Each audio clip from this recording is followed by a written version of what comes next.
આજે આપણે શરૂ કરવા જઈ રહ્યા છીએ ફિઝિક્સમાં ગુજકેટનો ક્રેશ કોર્સ. બરાબર, તો ખાસ જે છે આ જે વિદ્યાર્થીઓ ગુજકેટમાં સારું સ્કોરિંગ કરવા માગે છે એમની માટે આ ખૂબ મહત્ત્વનો વિડીયો અને ક્રેશ કોર્સ થઈ રહેવાનો છે. આપણી યુટ્યુબ ચેનલમાં અલગથી એક પ્લેલિસ્ટ તમને મળી જશે ગુજકેટ ફિઝિક્સ ક્રેશ કોર્સ કરીને. એની અંદર જે છે ગુજકેટને લગતી તમામ માહિતી જે છે, તમામ વિડીયો જે છે એ ઉપલબ્ધ રહેશે. સૌપ્રથમ તો હમણાં તાજેતરમાં જ તમે એક્ઝામ આપી હોય એટલે 12મું ધોરણ તમને યાદ જ હોય, છતાં પણ આપણે આ ક્રેશ કોર્સમાં એવી રીતે આગળ વધશું કે જેથી કરીને કોઈ પણ જગ્યાએ આપણને તકલીફ ના પડે. એટલે સૌથી પહેલાં આપણે ચેપ્ટર વાઇઝ ક્વિક રિવિઝન કરી જશું દરેક ચેપ્ટરનું, જેથી કરીને થિયરેટિકલ MCQ જે કેવા પૂછાય છે એનો પણ આપણને આઈડિયા આવી જાય.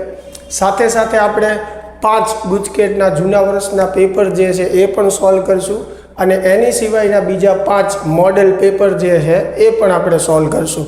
અને જો વધારે સમય રહેશે તો આપણે એનાથી વધારે પણ પેપર સોલ્વ કરી શકશું. એટલે મેક્સિમમ તમને એમાં ફાયદો થાય એ રીતનો આપણે ક્રેશ કોર્સ જે છે એ બનાવેલો છે. તો ખાસ જે છે આ જોશો, બરાબર, અને એ પ્રમાણે તમે ઘરે અભ્યાસ રાખશો અને પ્રેક્ટિસ કરશો MCQમાં, એટલે ગુજકેટમાં સારામાં સારા માર્ક આવી શકે. ગુજકેટમાં આપણે એ સારું છે કે એમાં ધોરણ 12 જે છે એમાંથી જ પૂછાવાનું છે, એટલે આપણી માટે એક ફાયદો છે. અને ધોરણ 12ની એક્ઝામ હમણાં જ આપણે આપી હોય, પછી જ ગુજકેટની એક્ઝામ 10 થી 15 દિવસની અંદર આવતી હોય, તો આપણા માટે ફાયદો એ છે કે 12મું આપણને ઓલમોસ્ટ જે છે એ તાજું જ હોય. છતાં પણ મેં કીધું એમ કે થિયરેટિકલ ક્વેશ્ચન જે છે એનો એકવાર આપણને આઈડિયા આવી જાય એ માટે થઈને આપણે દરેક ચેપ્ટરનું એક ક્વિક રિવિઝન કરશું. ત્યારબાદ જે છે પેપર સોલ્યુશન પર આપણે જશું. તો ચાલો સમય બગાડ્યા વગર જે છે આપણે વિડીયોની શરૂઆત કરી દઈએ. આજે આપણે ચેપ્ટર નંબર 1 જે છે સ્થિત વિદ્યુત શાસ્ત્રનું વિદ્યુતભાર અને વિદ્યુત ક્ષેત્ર એનું ક્વિક રિવિઝન જે છે એ કરવાના છીએ. એ પહેલાં આપને રિક્વેસ્ટ કરી દઉં કે મેક્સિમમ આ વિડીયોને બધા વિદ્યાર્થીઓ સાથે શેર કરજો અને આપણી ચેનલને પણ સબસ્ક્રાઈબ કરી લેજો, જેથી કરીને તમને જેવા નવા વિડીયો જે છે અમે અપલોડ કરીએ એટલે નોટિફિકેશન જે છે આપને મળતું રહે અને નવા વિદ્યાર્થીઓ પણ આ ક્રેશ કોર્સમાં જોડાઈ શકે. ચાલો તો શરૂઆત કરીએ. સૌથી પહેલી ચેપ્ટરમાં આપણે વાત કરીએ તો બેઝિક વિદ્યુતભાર. તો આપણને ખ્યાલ છે કે ભાઈ વિદ્યુતભાર જે છે એ દ્રવ્યનો એવો આંતરિક ગુણધર્મ છે કે જેના લીધે બે પદાર્થો વચ્ચે આકર્ષણ કે અપાકર્ષી બળ જે છે એ લાગે છે.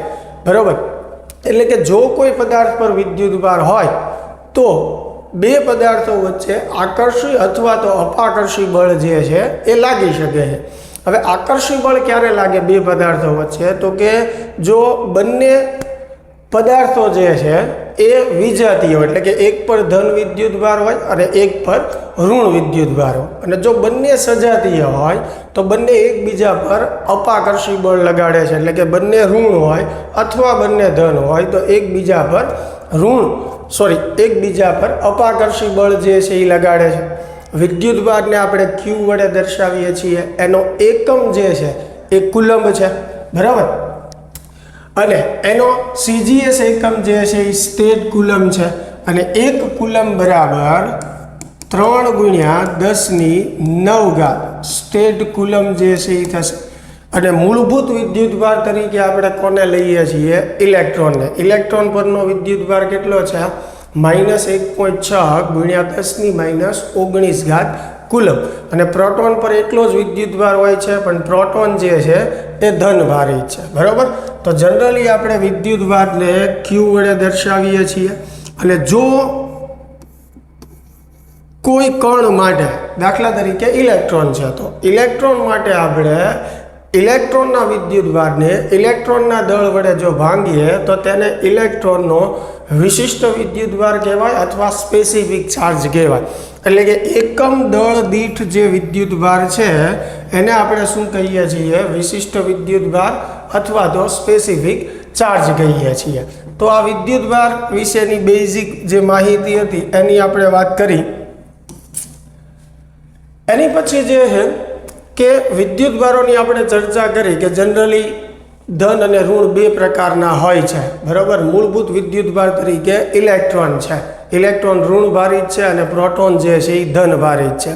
હવે પ્રોટોન અને ન્યુટ્રોન જે છે એ પણ શેના બનેલા છે? ક્વાર્ક્સના બનેલા છે, બરાબર. પ્રોટોન અને ન્યુટ્રોન શેના બનેલા છે? ક્વાર્ક્સના બનેલા છે, બરાબર. પ્રોટોનની અંદર 3 ક્વાર્ક્સ હોય છે, બરાબર. UUD એટલે કે 2 અપ ક્વાર્ક હોય છે અને 1 ડાઉન ક્વાર્ક્સ હોય છે. એટલે પ્રોટોનનું બંધારણ જે છે એ આપણે UUD ના આધારે બતાવી શકીએ. એટલે એની અંદર 2 અપ ક્વાર્ક્સ હોય છે અને 1 ડાઉન ક્વાર્ક હોય છે. એક અપ ક્વાર્ક્સનો વિદ્યુતભાર જે છે એ +2/3 ઇલેક્ટ્રોન જેટલો હોય છે અને એક ડાઉન ક્વાર્ક્સ જે છે એનો વિદ્યુતભાર -1/3 ઇલેક્ટ્રોન જેટલો હોય છે. હવે ન્યુટ્રોનની વાત કરીએ તો ન્યુટ્રોનની અંદર પણ 3 ક્વાર્ક્સ હોય છે અને ક્વાર્ક્સના આધારે તેનું બંધારણ આપણે UDD પ્રકારનું દર્શાવી શકીએ. એટલે કે એની અંદર એક અપ ક્વાર્ક્સ હોય છે અને 2 જે છે એ ડાઉન ક્વાર્ક્સ હોય છે, બરાબર. હવે કોઈ પણ પદાર્થ હોય કે પરમાણુ હોય કે તત્વ હોય, દાખલા તરીકે એક ઇલેક્ટ્રોનનો વિદ્યુતભાર જે છે E જેટલો છે, તો 2 ઇલેક્ટ્રોનનો વિદ્યુતભાર કેટલો થશે? 2E જેટલો. 3 ઇલેક્ટ્રોનનો વિદ્યુતભાર કેટલો થશે? 3E જેટલો. એવી રીતે જો n ઇલેક્ટ્રોન હોય તો n ઇલેક્ટ્રોનનો વિદ્યુતભાર કેટલો થશે? Ne જેટલો. આ જે સમીકરણ છે એને આપણે વિદ્યુતભાર માટે ક્વોન્ટમીકરણનો નિયમ કહીએ છીએ કે ભાઈ કુદરતમાં મળી આવતા દરેક વિદ્યુતભારનું મૂલ્ય ઈના પૂર્ણ ગુણાંકના મૂલ્યમાં જ હોય છે. Q બરાબર Ne. આ MCQને દાખલાઓ ગણવા માટે આ સૂત્ર ખૂબ મહત્વનું છે, બરાબર. ચાલો એની પછી આપણે વાત કરીએ તો કે પદાર્થ પર વિદ્યુતભાર કઈ રીતે આપણે લાવી શકીએ, એટલે કે પદાર્થને વિદ્યુતભારિત આપણે કઈ રીતે કરી શકીએ. તો એની માટે 3 રીત જે છે આપણને ટેક્સ્ટ બુકમાં આપેલી છે. સૌથી પહેલી રીત જે છે એ ઘર્ષણની રીત છે, બરાબર.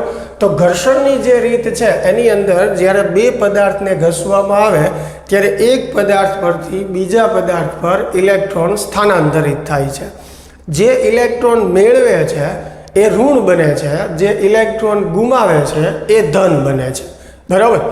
અને જે પદાર્થ ઇલેક્ટ્રોન ગુમાવે એના દળમાં શું થાય? ઘટાડો. અહીંયા ખાસ ધ્યાન રાખજો કે ઇલેક્ટ્રોન ગુમાવે છે એ ધન બને છે, એટલે વિદ્યુતભારની દ્રષ્ટિએ એ પદાર્થ કે તત્વ ધન બન્યું, બરાબર. પણ ઇલેક્ટ્રોન ત્યાંથી નીકળ્યા છે એટલે એના દળમાં જે છે એ શું થશે? ઘટાડો થશે. એવી જ રીતે જે પદાર્થ ઇલેક્ટ્રોન મેળવે છે એ ઋણભારિત બને છે, પણ એના દળમાં જે છે એ શું થશે? વધારો થશે, બરાબર. ટેક્સ્ટ બુકની અંદર આપણને આવી અલગ અલગ ઘણી બધી જોડ આપેલી છે. કાચ અને રેશમને ઘસીએ, પ્લાસ્ટિક અને રેશમને ઘસીએ. તો ખાસ આ જોડ પણ આપણે યાદ રાખવાની છે કે કોને કોની સાથે ઘસવાથી કયો પદાર્થ ધન બને છે, કયો પદાર્થ ઋણ બને છે. આવા પણ MCQ જે છે એ આપણને પૂછી શકે છે. તો સૌથી પહેલી રીત જે છે એ આ ઘર્ષણની રીત છે જેની આપણે વાત કરી. બીજી રીત જે છે જેને આપણે ચાર્જિંગની રીત કહી શકીએ અથવા તો સંપર્કની રીત કહી શકીએ. આ રીતની અંદર શું હોય તો કે કોઈ એક પદાર્થ જે છે એ વિદ્યુતભારિત છે અને એની જ જેવો બીજો પદાર્થ છે એ વિદ્યુતભાર રહિત છે, એટલે કે એના પર વિદ્યુતભાર નથી. હવે બંને પદાર્થને આપણે સંપર્કમાં લાવીને છૂટા પાડીએ તો જે પદાર્થ વિદ્યુતભાર રહિત છે તેના પર વિદ્યુતભાર આવશે. હવે જ્યારે બંને પદાર્થો સમાન પરિમાણવાળા હોય ત્યારે બંને પર વહેંચાતો વિદ્યુતભાર સરેરાશ હોય. સરેરાશ વિદ્યુતભારની ગણતરી કઈ રીતે થાય તો કે બંને પરનો વિદ્યુતભારનો સરવાળો એના છેદમાં 2, બરાબર. હવે અહીંયા એક ઉપર 0 વિદ્યુતભાર છે, એક ઉપર Q, એટલે મેં એ રીતે લીધું છે. ધારો કે કોઈ ઉપર ઋણ વિદ્યુતભાર હોય તો ઋણ સાઇન લેવી પડે આપણે, પણ જ્યારે પરિમાણ સરખા હોય છે, બરાબર છે, ત્યારે બંનેને સંપર્કમાં લાવીને છૂટા પાડ્યા બાદ બંને પરનો વિદ્યુતભાર જે છે એ શું થઈ જાય છે? સરેરાશ થઈ જાય છે. એટલે કે બંને વિદ્યુતભારનો સરવાળો ભાગ્યા 2 કરવાનો. હા, જો એવું બને કે બંને ગોળાઓ જે છે એની ત્રિજ્યા અલગ હોય, એટલે કે પરિમાણ જે છે એ જુદા જુદા હોય, બરાબર. એટલે ધારો કે કોઈ એક ગોળા પર જે છે Q1 વિદ્યુતભાર છે, બીજા ગોળા પર જે છે Q2 વિદ્યુતભાર છે. બંનેની ત્રિજ્યા અલગ છે. એકની ત્રિજ્યા R1 છે, એકની ત્રિજ્યા જે છે R2 છે. તો આવા બે ગોળાને સંપર્કમાં લાવીને આપણે છૂટા પાડીએ તો પછી કોઈ એક ગોળા પરનો પહેલા ગોળા પરનો વિદ્યુતભાર QR1 છેદમાં R1 પ્લસ R2 થી મેળવી શકીએ, જ્યાં કેપિટલ Q જે છે એ શું બતાવે છે? બંને ગોળા પરના વિદ્યુતભારનો સરવાળો દર્શાવે છે, એટલે કે Q1 પ્લસ Q2. એવી રીતે બીજા ગોળા પર આપણે મેળવવો હોય તો એનું સૂત્ર થશે QR2 upon R1 plus R2. તો જ્યારે ગોળાના પરિમાણ જુદા જુદા હોય ત્યારે આપણે આ સૂત્ર દ્વારા બંને ગોળાઓ પરનો વિદ્યુતભાર જે છે એ મેળવી શકીએ છીએ. એટલે આ બીજી રીત હતી, જેને ચાર્જિંગની રીત અથવા સંપર્કની રીત કહેવાય. ત્રીજી રીત જે છે જેને આપણે પ્રેરણની રીત કહીએ છીએ, જેની અંદર આપણે ભૌતિક સંપર્ક કર્યા વગર ગોળાને વિદ્યુતભારિત કરીએ છીએ. આ આખું એક્ઝામ્પલ જે છે એ તમે જોયું જ હશે, બરાબર, કે અત્યારે ગોળો જે છે એ વિદ્યુતની દ્રષ્ટિએ તટસ્થ છે. જ્યારે એની નજીક ઋણભારિત સળીઓ લાવવામાં આવે ત્યારે ધન વિદ્યુતભાર એના તરફ આકર્ષાય છે અને ઋણ જે છે અપાકર્ષાય છે. એટલે ગોળાના બંને છેડે ધન અને ઋણ વિદ્યુતભાર પ્રેરિત થાય છે. પછી આપણે તાર મારફતે ઋણ વિદ્યુતભારને જમીનમાં ઉતારી દઈએ છીએ અને સળિયાને પણ દૂર કરીએ છીએ. એટલે આખો ગોળો જે છે એ કેવો બને છે? ધનભારિત. આમાં કોઈ જગ્યાએ આપણે સળિયાને ગોળા સાથે સંપર્કમાં લાવ્યા નથી, છતાં પણ ગોળો જે છે એ વિદ્યુતભારિત થઈ ગયો છે. એટલે આ જે રીત જે છે એને પ્રેરણની રીત કહેવાય, જેમાં કોઈ ભૌતિક સંપર્ક કર્યા વગર પદાર્થને વિદ્યુતભારિત કરવામાં આવે છે. તો આ ત્રણ જે છે એ પદાર્થને વિદ્યુતભારિત કરવાની રીતોની વાત હતી. ચાલો એની પછી ચેપ્ટરમાં આપણે આગળ વધીએ. તો સૌથી પહેલો નિયમ જે છે અને મહત્વનો કે બિંદુવત વિદ્યુતભારો વચ્ચે લાગતું બળનું સૂત્ર, જે નિયમ કુલંબે આપ્યો હતો. એટલે આપણે એને કુલંબનું સૂત્ર કહીએ છીએ કે બે બિંદુવત વિદ્યુતભારો જે છે Q1 અને Q2 એની વચ્ચે લાગતું બળ જે છે F બરાબર K Q1 Q2 upon R² જેટલું થાય. Q1 Q2 એટલે બંને વિદ્યુતભાર છે, R એટલે બંને વિદ્યુતભારો વચ્ચેનું અંતર છે, બરાબર. જો આપણે એનું સદિશ સ્વરૂપ દર્શાવવું હોય તો એની દિશાનો આપણે એકમ સદિશ દર્શાવવો પડે, બરાબર. એટલે આ જ સૂત્ર જે છે એ સદિશ સ્વરૂપે દર્શાવી શકીએ, કારણ કે અહીંયા બંનેની બળની દિશા જે છે એ બંને વિદ્યુતભારને જોડતા સ્થાન સદિશની દિશામાં આવશે. એટલે આપણે એનો એકમ સદિશ શું લખીએ છીએ? R કેપ લખીએ છીએ. વિદ્યુત બળ અથવા કુલંબ બળ જે છે એને વ્યસ્ત વર્ગનો નિયમ પણ કહે છે, કારણ કે બળ જે છે એ અંતરના વર્ગના વ્યસ્ત સંબંધમાં છે. એટલે ઘણીવાર MCQમાં ને એમાં એવી રીતે પૂછી નાખે કે ભાઈ F સમપ્રમાણમાં 1/r⁴n, તો n બરાબર શું આવશે? તો અહીંયા દેખાય જ છે n બરાબર શું આવશે? 2 આવશે. હવે આવી રીતે પણ આપણને પૂછી શકે F સમપ્રમાણમાં r⁴n, બરાબર, તો n બરાબર શું આવશે? તો r ને તમે ઉપર લઈ જશો તો r ની કેટલી ઘાત થઈ જશે? -2. તો એવા કેસમાં આપણો જવાબ જે છે એ શું આવશે? n બરાબર -2 આવશે, બરાબર. એટલે એ વ્યસ્ત વર્ગનો નિયમ છે. બીજી વસ્તુ k જે છે એને આપણે કુલંબ અચળાંક કહીએ છીએ, જેની કિંમત જે છે 9 × 10⁹ ન્યૂટન મીટર સ્ક્વેર પ્રતિ કુલંબ સ્ક્વેર જેટલી છે, બરાબર. k નું સૂત્ર જે છે k બરાબર આપણે શું લખીએ છીએ? 1/4πε0. ε0 ને શું કહે છે? શૂન્ય અવકાશની પરમિટિવિટી કહે છે.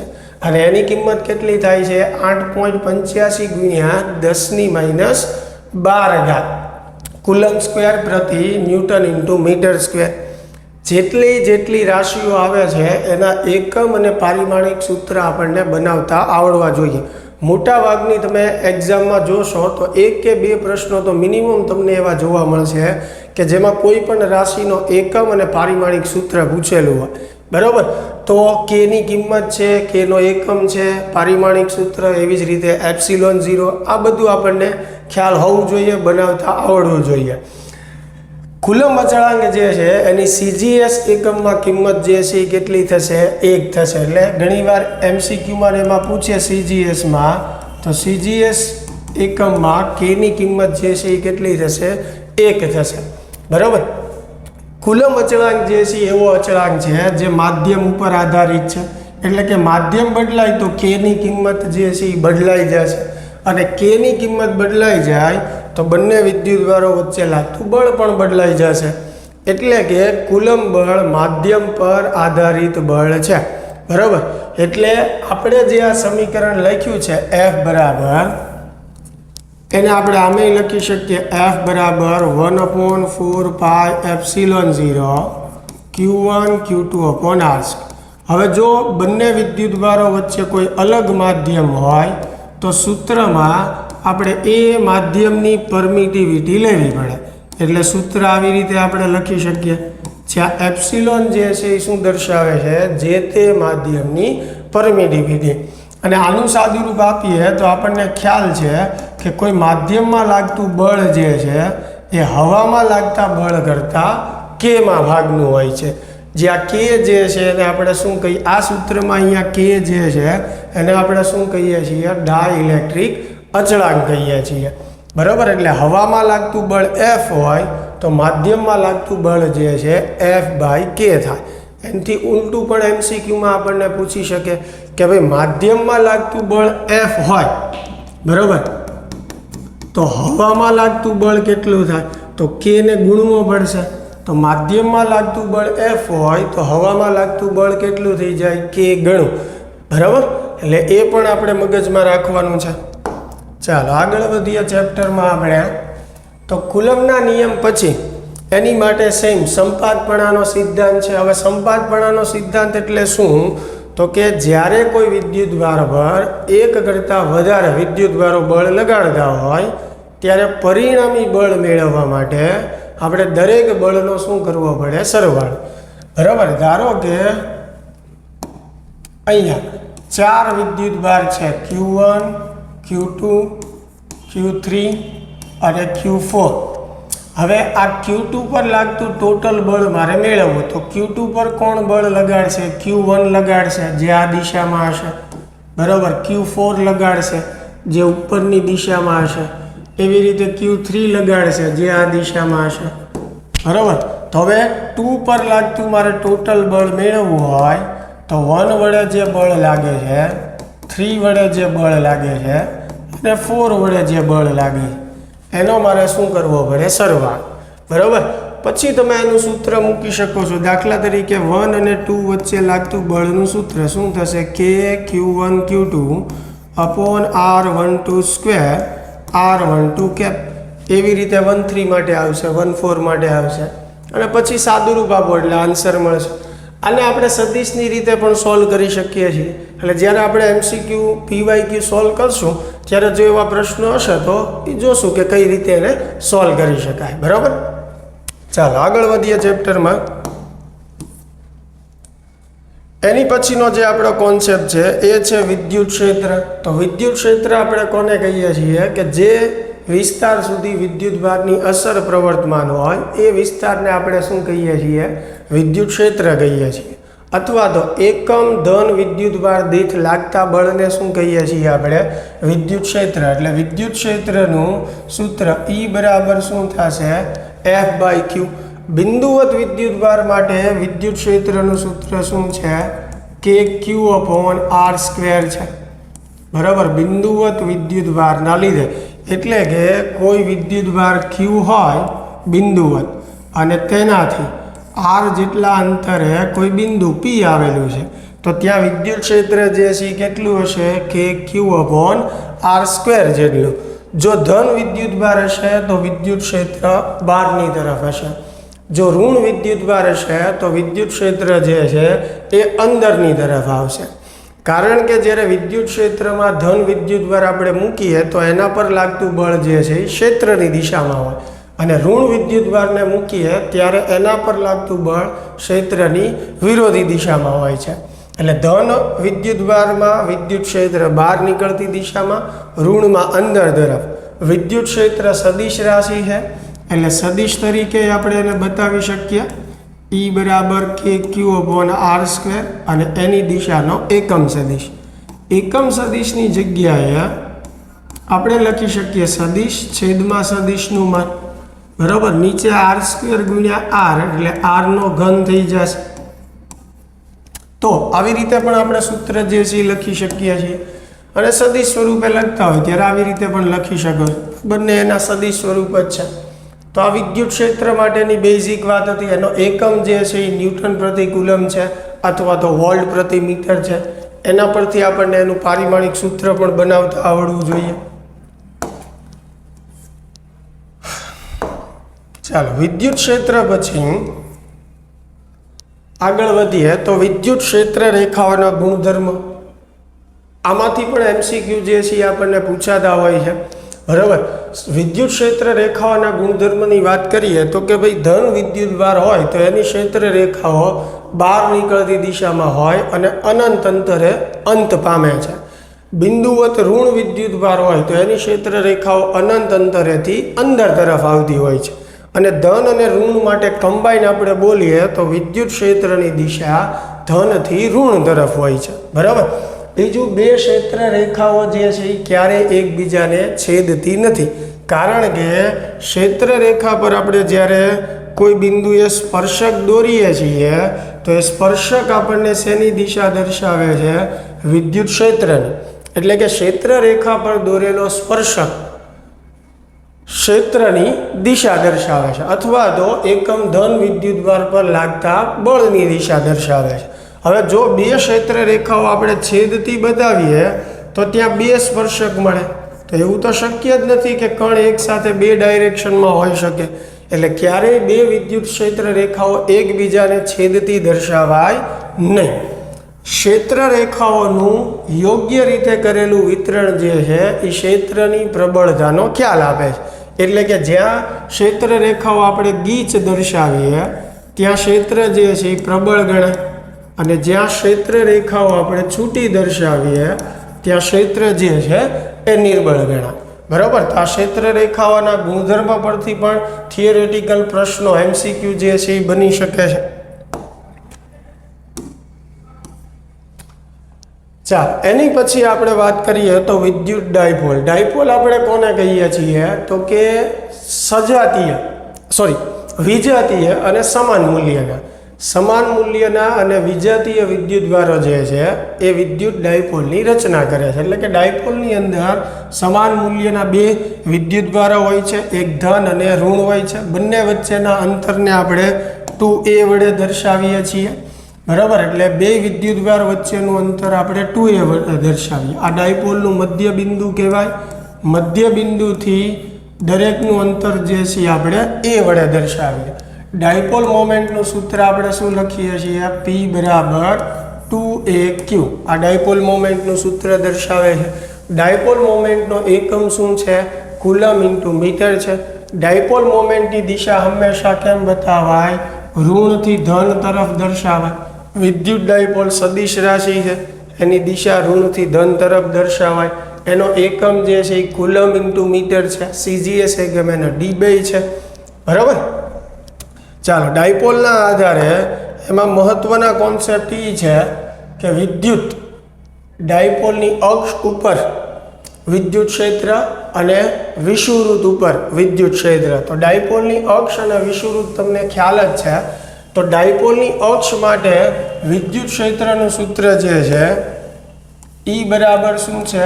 2kp/r3. પણ આ સૂત્ર જે છે એ શેની માટે છે? r very greater than a માટે, એટલે કે ખૂબ દૂરના અંતર માટે છે. આપણી પાસે આનું મૂળ સમીકરણ છે, પણ તમે જોયું જ હશે કે રેર કેસમાં જ એની ઉપરથી પ્રશ્નો કે એનો ઉપયોગ આવતો એવું જોવા મળે. મોટાભાગના કોન્સેપ્ટમાં આ જ સૂત્રનો ઉપયોગ આપણને જોવા મળે છે. એટલે મૂળ સૂત્ર આપણે યાદ તો રાખવાનું જ છે, પણ વધારે ઉપયોગ આનો છે એટલે આપણે આને યાદ કરીએ છીએ. બરાબર, એટલે આ દર્શાવે છે કે ડાયપોલથી દૂરના બિંદુ માટે ડાયપોલનું વિદ્યુત ક્ષેત્ર અક્ષના કેસમાં અંતરના ઘનના વ્યસ્ત સંબંધમાં છે. એવી જ રીતે ડાયપોલના વિષુવવૃત્ત ઉપર વિદ્યુત ક્ષેત્રની વાત કરીએ તો kp/r³ જેટલું થશે. બરાબર, અને જો બંને અંતર સરખું હોય તો આપણે કહી શકીએ કે અક્ષ પરનું જે વિદ્યુત ક્ષેત્ર છે એ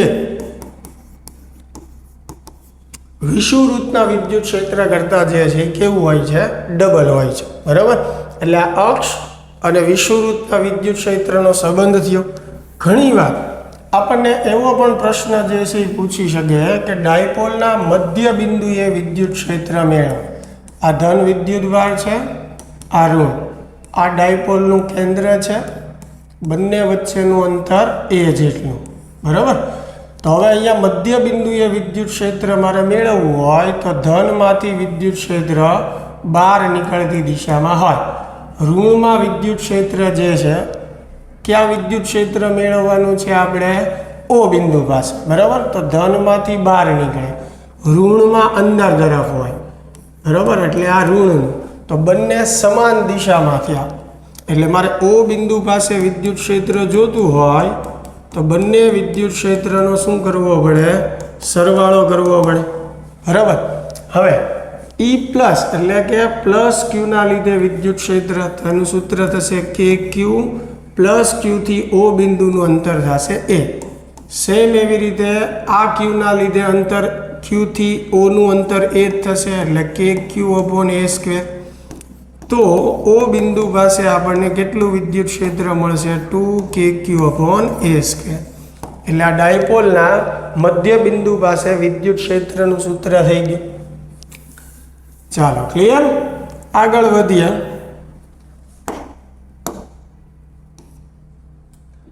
ડાયપોલ પછી ડાયપોલ માટેનો જ કોન્સેપ્ટ છે કે જ્યારે ડાયપોલને સમાન વિદ્યુત ક્ષેત્રની અંદર મૂકવામાં આવે તો શું થાય? તો ડાયપોલને જ્યારે સમાન વિદ્યુત ક્ષેત્રની અંદર મૂકવામાં આવે ત્યારે ધન વિદ્યુતભાર પર લાગતું બળ જે છે F બરાબર પ્લસ QE જેટલું હોય, ઋણ વિદ્યુતભાર પર લાગતું બળ માઇનસ QE જેટલું. હવે સમાન વિદ્યુત ક્ષેત્ર છે એટલે બંને બળોની કિંમત સમાન થશે અને દિશા પરસ્પર વિરોધી, એટલે પરિણામી બળ જે છે એ કેવું થશે? શૂન્ય થશે. તો ડાયપોલને જ્યારે સમાન વિદ્યુત ક્ષેત્રમાં મૂકવામાં આવે ત્યારે એના પર લાગતું પરિણામી બળ કેવું હોય છે? શૂન્ય. એટલે ડાયપોલ રેખીય ગતિ કરી શકતી નથી. પણ આ બંને બળો જે છે એ બળ યુગ્મની રચના કરે છે. એના લીધે ડાયપોલ પર ટોર્ક લાગે, અને કેટલું ટોર્ક લાગશે? ટો બરાબર P ક્રોસ E જેટલું અથવા ટો બરાબર PE sin થીટા જેટલું, બરાબર. એના લીધે ડાયપોલ જે છે એ ભ્રમણ કરશે, ચાક ગતિ કરશે. પણ જ્યારે ડાયપોલ જે છે એનો ક્ષેત્ર સાથેનો ખૂણો 0 અથવા 180 થશે, એટલે કે જ્યારે ડાયપોલ ક્ષેત્રને સમાંતર કે પ્રતિ સમાંતર હશે ત્યારે એના પર લાગતું ટોર્ક શું થઈ જશે? શૂન્ય, જેને સંતુલન અવસ્થા કહે છે, બરાબર. અને મેક્સિમમ ટોર્ક ક્યારે મળશે? તો કે જ્યારે થીટા જે છે એ 90 હશે. અને મેક્સિમમ ટોર્કનું સૂત્ર શું થશે? ટો મેક્સિમમ બરાબર P ઇન્ટુ E થશે. હવે આ કેસમાં ઘણીવાર MCQ એવા આપણને પૂછે છે કે ભાઈ ડાયપોલને સમાન ક્ષેત્રમાં 30ના ખૂણે ગોઠવેલી છે, ત્યાંથી એને 60નું ભ્રમણ આપતા કેટલું કાર્ય કરવું પડે? તો એવા કેસની અંદર કાર્યનું આપણે આ સૂત્ર વાપરવાનું છે. ડાયપોલને θ1 ખૂણેથી θ2 ખૂણે ભ્રમણ આપતા કરવું પડતું કાર્ય PE કૌંસમાં cos θ1 માઇનસ cos θ2. એટલે આ મહત્વના કોન્સેપ્ટ છે, આની ઉપરથી MCQ બનાવી શકાય છે. એટલે આ બધું જે છે એ ખાસ ધ્યાનમાં રાખજો. જો ડાયપોલને આપણે અસમાન વિદ્યુત ક્ષેત્રની અંદર મૂકીએ તો અસમાન વિદ્યુત ક્ષેત્રની અંદર એના પર લાગતું પરિણામી બળ શૂન્ય હોતું નથી. એટલે ડાયપોલ રેખીય ગતિ જે છે એ કરે છે. અને અસમાન ક્ષેત્રના કેસમાં જો P અને E સમાંતર હોય, બરાબર છે, તો વધતા ક્ષેત્રની દિશામાં બળ લાગે છે. P અને E જે છે પ્રતિ સમાંતર હોય તો ઘટતા ક્ષેત્રની દિશામાં બળ લાગે છે, બરાબર. અને ત્યારે ડાયપોલ ચાક ગતિ તો કરે જ છે, કારણ કે બળ યુગ્મની રચના પણ થશે. એટલે અસમાન વિદ્યુત ક્ષેત્રમાં ડાયપોલને રેખીય ગતિ અને ચાક ગતિ બંને હોય છે, બરાબર. હવે એની પછી આગળ વધીએ તો વિદ્યુતભારનું સતત વિતરણ છે. હવે અત્યાર સુધીના જેટલા આપણે કોન્સેપ્ટની વાત કરીને એમાં વિદ્યુતભાર આપણે બિંદુવત લીધો હતો. પણ જ્યારે વિદ્યુતભાર કોઈ રેખા પર પથરાયેલા હોય વ્યવસ્થિત રીતે, બરાબર, તો જ્યારે એક જ પરિમાણમાં વિદ્યુતભાર પથરાયેલો હોય તો એને વિદ્યુતભારનું કેવું વિતરણ કહેવાય? રેખીય વિતરણ. અને એવા કેસમાં આપણે એના લીધે ઉદ્ભવતું વિદ્યુત ક્ષેત્ર કે વિદ્યુત બળ મેળવવા માટે એકમ લંબાઈ દીઠ વિદ્યુતભારની જરૂર પડે, જેને આપણે વિદ્યુતભારની રેખીય ઘનતા કહીએ છીએ, જેને લેમ્બડા વડે દર્શાવીએ છીએ. લેમ્બડાનું સૂત્ર શું થશે? Q/L. બરાબર. એનો એકમ થશે કુલમ પ્રતિ મીટર. એટલે સૌથી પહેલાં આપણે ધારો કે આ જે તાર છે એના લીધે અહીંયા P બિંદુ પાસે મારે વિદ્યુત ક્ષેત્ર મેળવવું, તો આપણે શું કરીએ? તો કે પહેલાં તાર ઉપર એક સૂક્ષ્મ ખંડ ધારીએ, જેનો વિદ્યુતભાર આપણે શું કહીએ? DQ કહીએ. આ DQ કેટલો થશે? તો કે લેમ્બડા ઇન્ટુ DQ જે છે એ કેટલો થશે? લેમ્બડા ઇન્ટુ DL જેટલો. હવે આ સૂક્ષ્મ ખંડના લીધે મારે અહીંયા વિદ્યુત ક્ષેત્ર મેળવવું હોય તો DE બરાબર KDQ અપોન R². હવે DQ ની જગ્યાએ શું મૂકશું? Lambda into DL upon R². એટલે આ એક સૂક્ષ્મ ખંડના લીધે આપણને P બિંદુ પાસે વિદ્યુત ક્ષેત્ર મળ્યું. બરાબર. એવી રીતે સમગ્ર તાર પર આપણે ખંડ ધારતા જઈએ એટલે આવા ઘણા બધા સૂક્ષ્મ ક્ષેત્રો મળે. ટોટલ આપણે મેળવવું હોય તો એ બધાનો સરવાળો એટલે કે સંકલન કરવું પડે. એવી જ રીતે જ્યારે કોઈ બે ડાયમેન્શનમાં એટલે કે પૃષ્ઠમાં વિદ્યુતભારનું વિતરણ થયેલું હોય સતત રીતે, તો એને પૃષ્ઠ વિતરણ કહે છે. એની અંદર આપણે પૃષ્ઠ ઘનતા વ્યાખ્યાયિત કરીએ છીએ એકમ ક્ષેત્રફળ દીઠ વિદ્યુતભાર, જેનો એકમ કુલમ પ્રતિ મીટર સ્ક્વેર છે. એમાં પણ સેમ મેથડ, પહેલાં સૂક્ષ્મ ખંડનું મેળવવાનું રહેશે, પછી સંકલન આપણે કરવાનું રહેશે. અને જો વિદ્યુતભાર કોઈ કદ ધરાવતી વસ્તુમાં પથરાયેલો હોય તો એને વિદ્યુતભારનું કદ વિતરણ કહેવાય. એવા કેસમાં આપણે વિદ્યુતભારની કદ ઘનતા વ્યાખ્યાયિત કરીએ છીએ એકમ કદ દીઠ વિદ્યુતભાર, જેનો એકમ જે છે એ શું થશે? કુલમ પ્રતિ મીટર ક્યુબ થશે. એમાં પણ સેમ મેથડ આપણે ટોટલ મેળવવા માટે બધાનું શું કરવું પડશે? સરવાળો એટલે કે સંકલન. ચાલો, સતત વિતરણ પછી જે છે વિદ્યુત ફ્લક્સની આપણે વાત કરીએ તો ફ્લક્સ જે છે આપણે કોને કહીએ છીએ? ફાઈ બરાબર E.A, અથવા આમ લખી શકો EA cos થીટા. ડાયરેક્ટ તમારે કિંમત લખવી હોય તો ફાઈ બરાબર E ઇન્ટુ A. બરાબર. તો વિદ્યુત ફ્લક્સ આપણે કોને કહીએ? કોઈ પૃષ્ઠને લંબ પસાર થતી ક્ષેત્ર રેખાઓની સંખ્યાને વિદ્યુત ફ્લક્સ કહેવાય છે. એટલે ખાસ ધ્યાન રાખજો, કોઈ સમતલને જો ક્ષેત્ર રેખાઓ લંબ હોય તો જ આપણે ફ્લક્સની ગણતરી કરી શકીએ છીએ, અન્યથા એનું ફ્લક્સ જે છે એ શું થાય? શૂન્ય થાય. દાખલા તરીકે અહીંયા કોઈ આપણે આ સમતલ લઈએ છીએ, બરાબર, અને એનું ક્ષેત્ર જે છે એ આ દિશામાં છે, તો એનો ક્ષેત્રફળ સદિશ પણ આ બાજુ થશે આમ, બરાબર. તો E અને A વચ્ચેનો ખૂણો જે છે એ કેટલો થશે? 0 થશે. તો એવા કેસમાં ફ્લક્સ જે છે ફાઈ બરાબર EA cos 0. cos 0 1 થશે એટલે ફ્લક્સ આવશે EA. તો આ કેસમાં આપણને ફ્લક્સ મળશે. બરાબર. હવે માનો કે કોઈ કેસમાં E કરતાં A વિરોધી દિશામાં છે, તો વિરોધી દિશામાં હશે ત્યારે E અને A વચ્ચેનો ખૂણો 180 ગણાશે. cos 180 -1 થશે. તો ફ્લક્સ જે છે આપણને શું મળશે? -EA. હવે અહીંયા ખાસ ધ્યાન રાખજો કે ફ્લક્સ વિદ્યુત ક્ષેત્ર રેખાઓની સંખ્યા છે કે જે સમતલમાંથી લંબ પસાર થાય છે. તો જ્યારે પણ ફ્લક્સમાં ઋણ સાઇન આવે એટલે એનો અર્થ એવો થશે કે E અને A પરસ્પર વિરોધી દિશામાં છે, અથવા તો વિદ્યુતભાર ઋણ છે.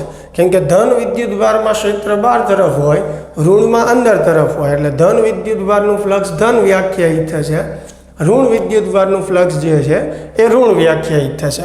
બરાબર. તો એ ખાસ આપણે મગજમાં રાખવાનું છે. ફ્લક્સ જે છે એનો એકમ જે છે એ શું છે? વેબર છે, અથવા આના પરથી પણ તમે બનાવી શકો છો. ઈનો એકમ વોલ્ટ પ્રતિ મીટર થશે ઇન્ટુ ક્ષેત્રફળનો એકમ મીટર સ્ક્વેર. 1 મીટર કેન્સલ, તો ફ્લક્સનો એક એકમ વોલ્ટ ઇન્ટુ મીટર પણ થશે વિદ્યુત ફ્લક્સ માટે. બરાબર. ચાલો, તો આ ફ્લક્સ માટેની બેઝિક બધી આપણે વાત કરી.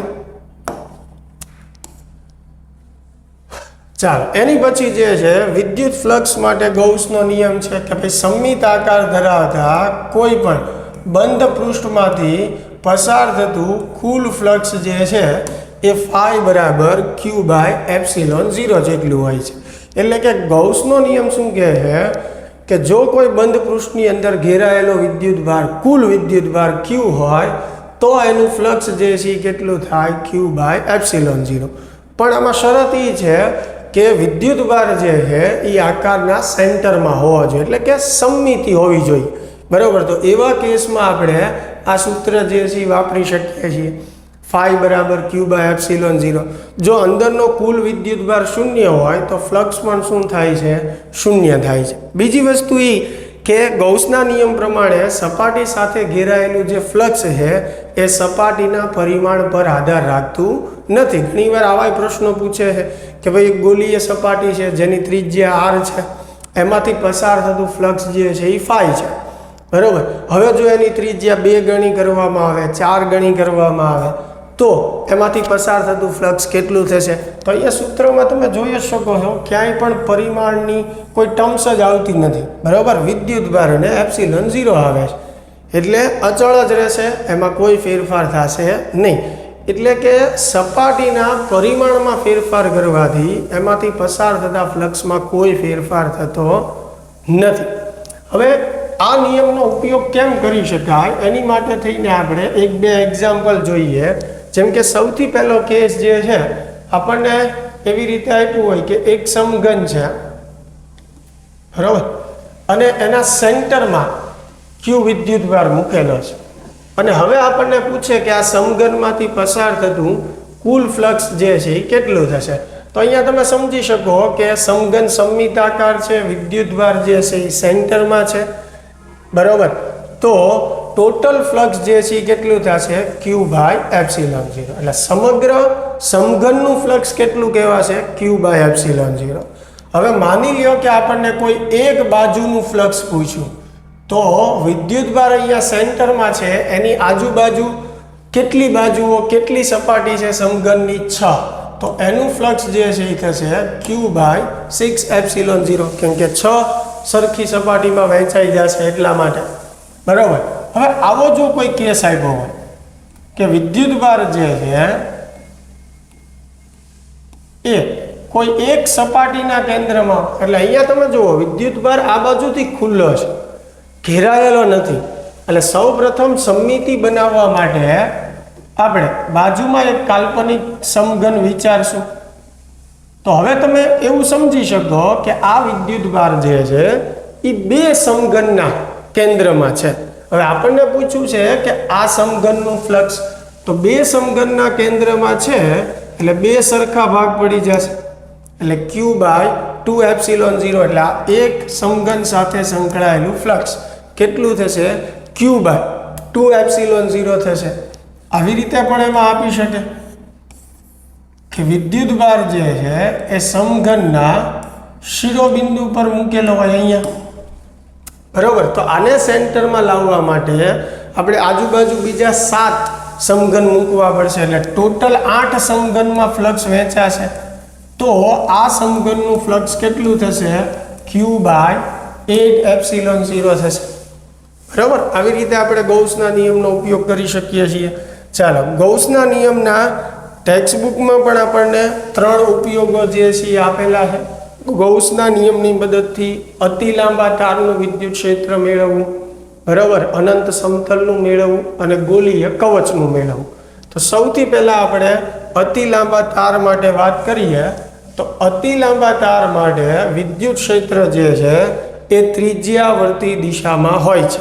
એટલે કે જો તાર આપણે આવી રીતે મૂક્યો હોય અને એની ઉપર ધન વિદ્યુતભાર હોય તો એ ત્રિજ્યાવર્તી બહારની દિશામાં હોય એનું વિદ્યુત ક્ષેત્ર.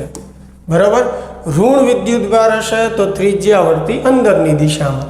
માનો કે મેં તાર જે છે આવી રીતે મૂકેલો છે આમ સમક્ષિતિજ, તો એમાં વિદ્યુત ક્ષેત્રની દિશા આવી રીતે બતાવી શકશું. એની અક્ષ ઉપર કેવું થશે? 0 થશે.